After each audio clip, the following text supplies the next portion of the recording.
Knowing where all the notes are on the neck will enable you to play all over the neck. You know how to make an A chord in one, maybe two places. If you've been working on your bar chords at all, two places anyway. Do you remember? Have you done much of that? And it's okay if you haven't done much of it yet. But, yeah. But that's the right shape. Is that in the right place? And how would we know? Where's the root note of the chord that you're forming right there? Where's the root note? You've got the chart that shows you how to make that chord. It also tells you where the root note is of that shape. Nice shape in the fingers, by the way. Very good job. What chord is that? G. Very good. Just G. Okay. Just G. Where's the root note? So take that shape and play A.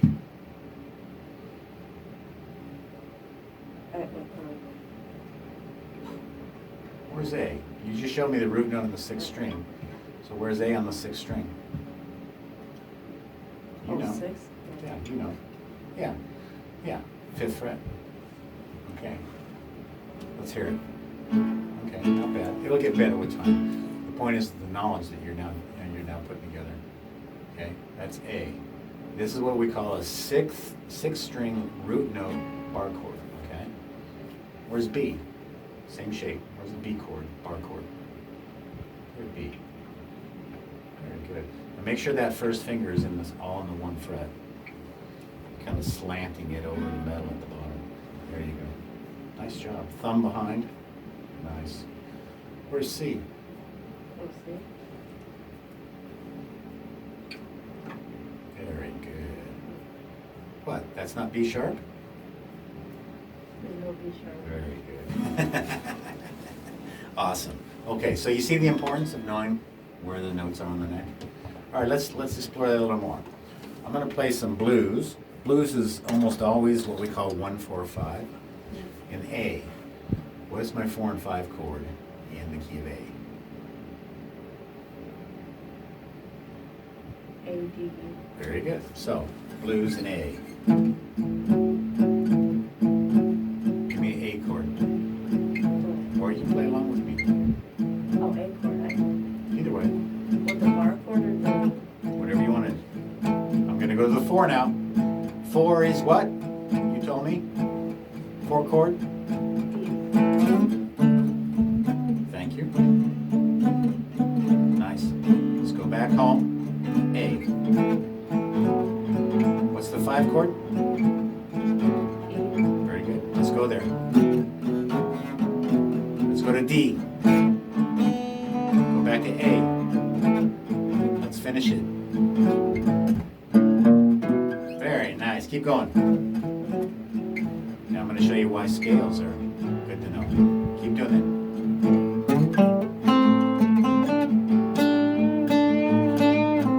Go to the 4 chord.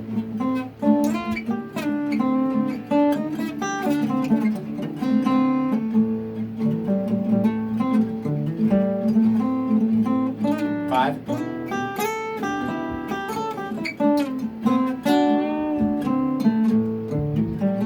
Finish it.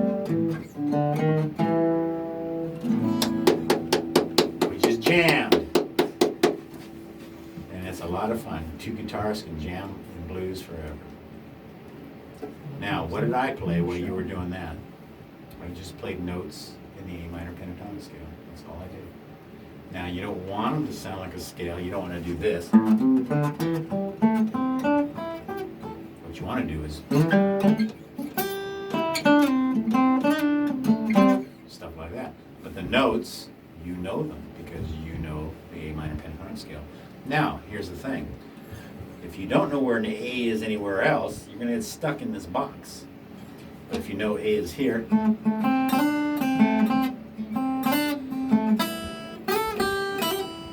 or if you know A is here, or if you know A is here,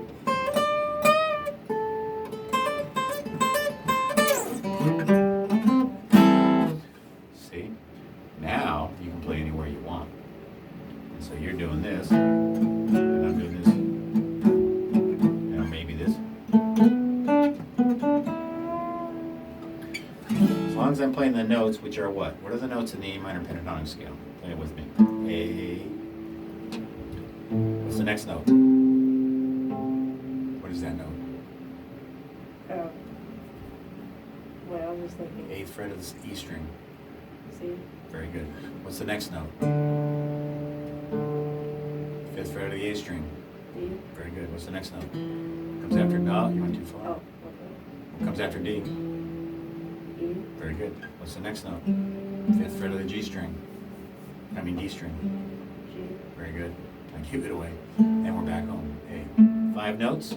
A, C, D, E, G. 5 notes.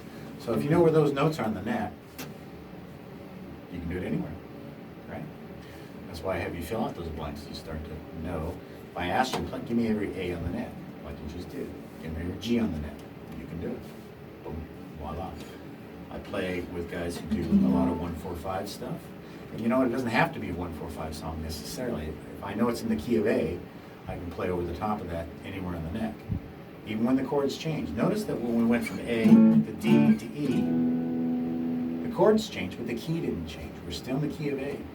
So the notes in that scale still work. And there's 2 ways to play over the top of chords. You can stay inside the key, or you can play over the top of the chords while that chord's being played. So if it goes to D, I can play a D scale as long as that D chord is being played. But as soon as I go back to the A chord, I got to get out of there because it won't sound good anymore. So 2 ways: stay in the key by staying in the A minor pentatonic, or play over the top of chords while they're there. So if they're playing D, but I got to go back to A when he goes back home. E, I can play E, D, but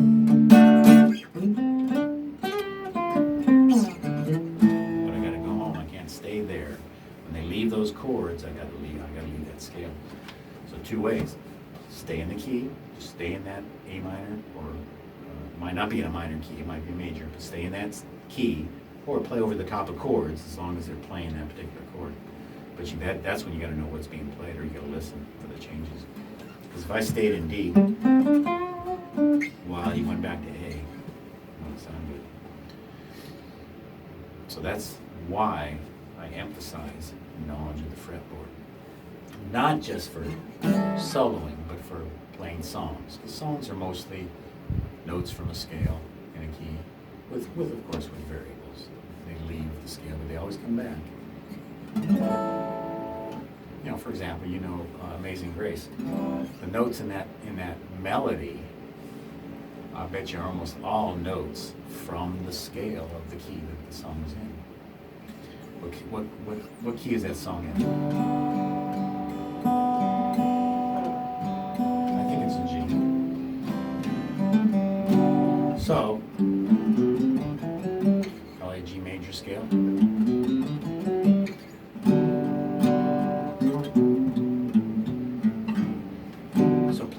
Just strum the chords. Do you know those chords enough to just strum it like it's going?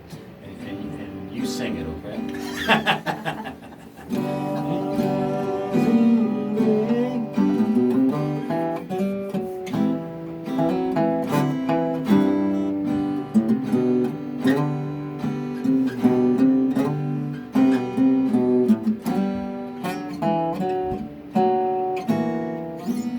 Oh, you missed. Oh, okay, that's fine. That's all right. So it's a major scale. So all I did now was I played a few notes in the major scale, and it worked.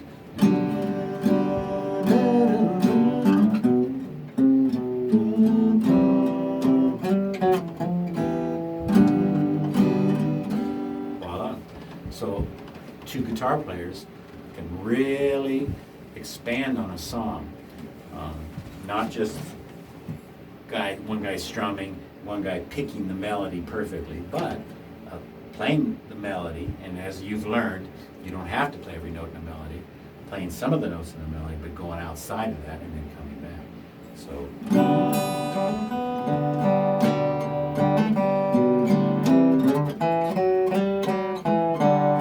See? Those notes weren't the melody, but it was the scale and the key, and it works as long as we get back home at some point. When I say back home, back to where the key is, and back to a note in the melody now. When you're doing your pick an instrument on Amazing Grace, you're finding that out. We've talked about it. Not every note in the melody has to be picked for the listener to hear the song. But you as the player, you've got to know where you are at all times. What are the chords in that song? G. Check it out. G, A, B, C. 1, 4, 5. How about that? See?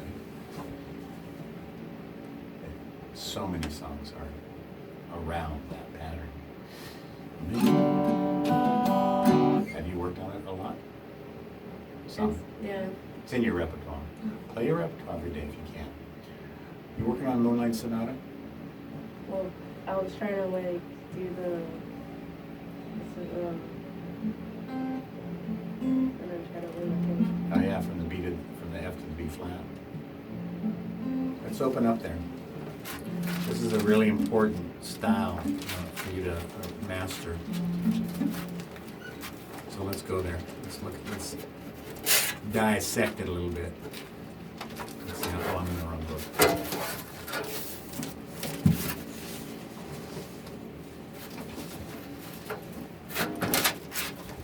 Now this is one of those songs that doesn't really, it's not really, there's no lyrics, there's no melody that, it's just a beautiful arpeggio.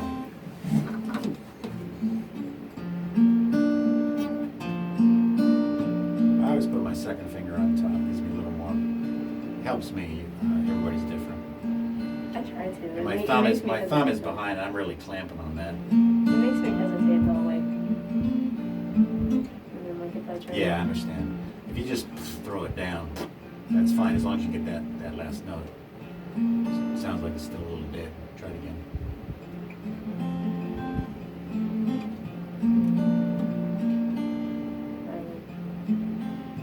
So, here's what you do at home. You do this. And you keep doing it until all the notes are clear. Not quite, but almost. And that's what you do. You do it 1,000 times until all the notes are clear. And then you got another piece of the put together. Voila. Let's start from the beginning. Slow song.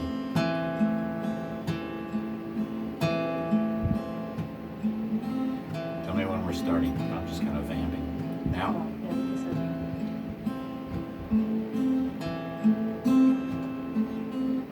I'm just going to follow you, so whenever you.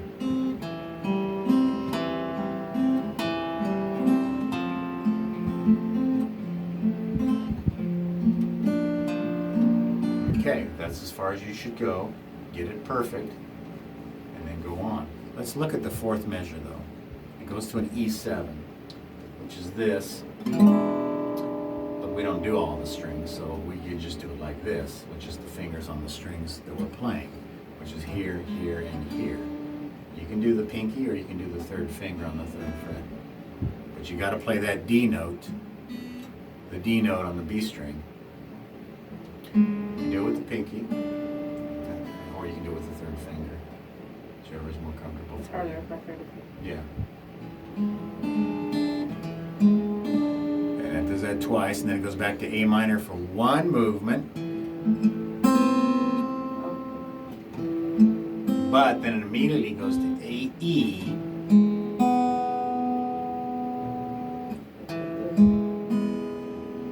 And it's just those three strings. 2, 1, open string, and the E. Yeah, like that. So it's A minor.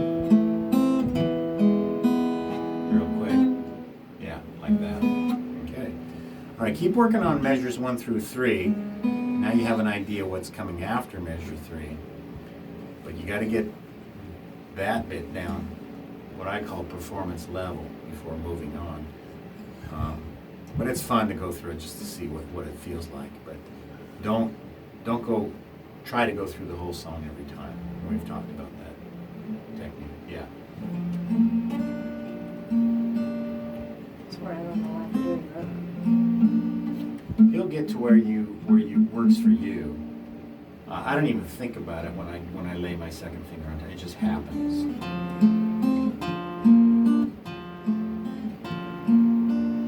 And you'll do. Huh?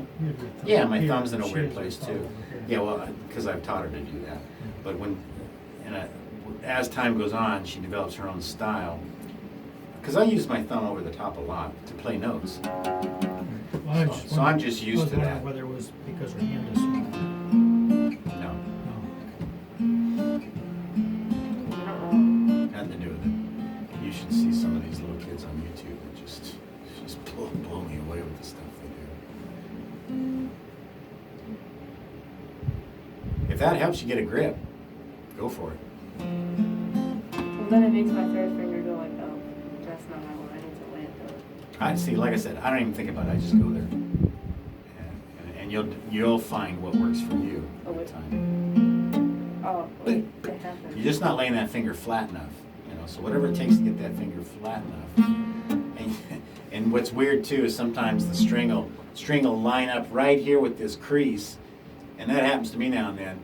And so so I can't push. No matter how hard I push, it's in a gap. So I have to adjust my finger up or down so that it's not inside that crease anymore. And I don't know if that's what's happening, but that's what happened to me on some songs sometimes. In fact, one song that I was working on for the longest time, I ended up just putting some tape over my finger so I could fill that gap and play the dumb song. But then I got to where I could do it. But it's...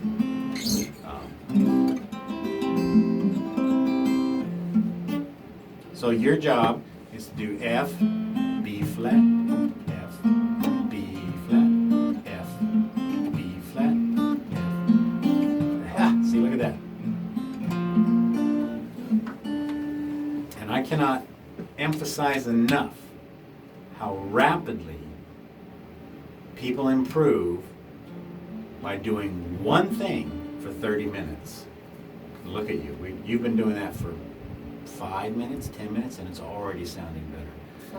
It's all it takes is one thing for 30 minutes, and you'll find out how to make it ring out. Never mind, I was wrong with the thumb action. That's okay. So get measures 1 through 3 on this down. Keep working on your repertoire, which includes like Amazing Grace. Where's your song list? Where's your repertoire? You have to remind me what's on it. I think no, it came You have it on it written down? I thought you did. Yeah, It's Meligania is another good one. Another good one for Yeah. instrumental. There it is. Okay, good. Let's check it out. It's a rock. Okay, so if you do this every day, in 6 months you'll be an awesome guitar player. And you know what? As time goes on, the list gets too long to do in a day, so you might knock a few things off that are just too elementary for you. I don't know what that would be. Like just today at another student's house, he says, I've taken Jingle Bells off my repertoire. I'm past that. I said, that's fine. And of course, as a performer, I have to play 3 hours of music. So there's no way I can do my repertoire every single day. I just can't do it. So I just do an hour of it, and I divide it up. So I just stay on top of it. Nothing wrong with Jingle Bells. If you want to keep it in your repertoire, keep it in your repertoire. But you've got to hear it. We've noted that you should play pick and strum. So, again, develop a style.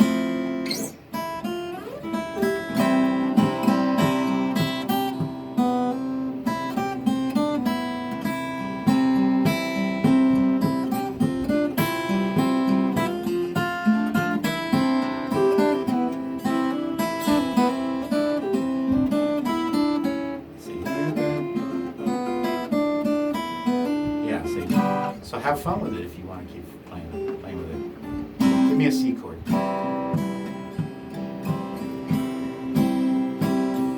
Okay, now do this. With the fingers? Oh, like this.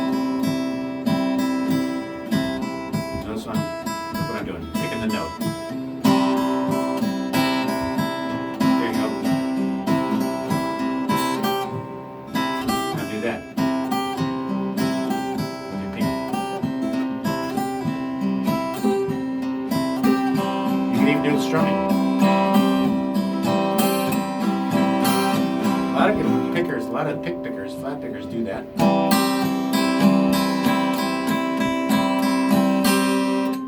What's the next note? So it's C, D, E. All the while you're holding the C chord.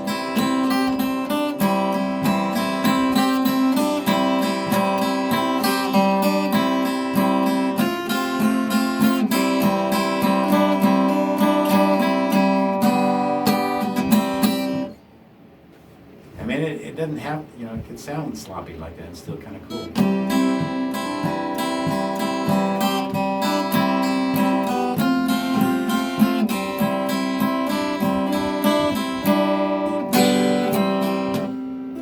See, you can have fun with even the simplest of songs.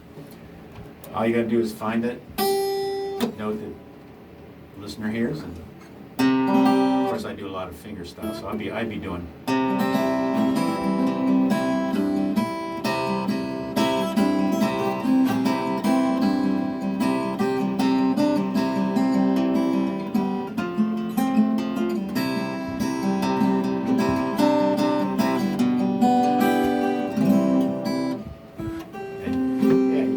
Fun with just working out and doing your own thing, your own style. It doesn't have to be what I do or anybody else does. I emphasize what I call picking strong and finding the melody and chords of songs because you don't want to be a singer. You know, almost a completely different style or animal of playing. Because one person can do this. Jingle bell, jingle bell, jingle all the way. So we got to figure out how to play songs without using this instrument, just this one, right? And for all I know, it's not that you can't, it's just that maybe you're shy or don't have the confidence. I've never heard you sing, so I don't know. Maybe you have a beautiful singing voice. I don't know. With time, you may decide that that's what you want to try. If she starts driving, and she's alone, there you go. Car, Sing along on the radio. We all do that, whether we're any good or not. Not the radio, my own playlist. Yeah, you're on Spotify or whatever you listen to.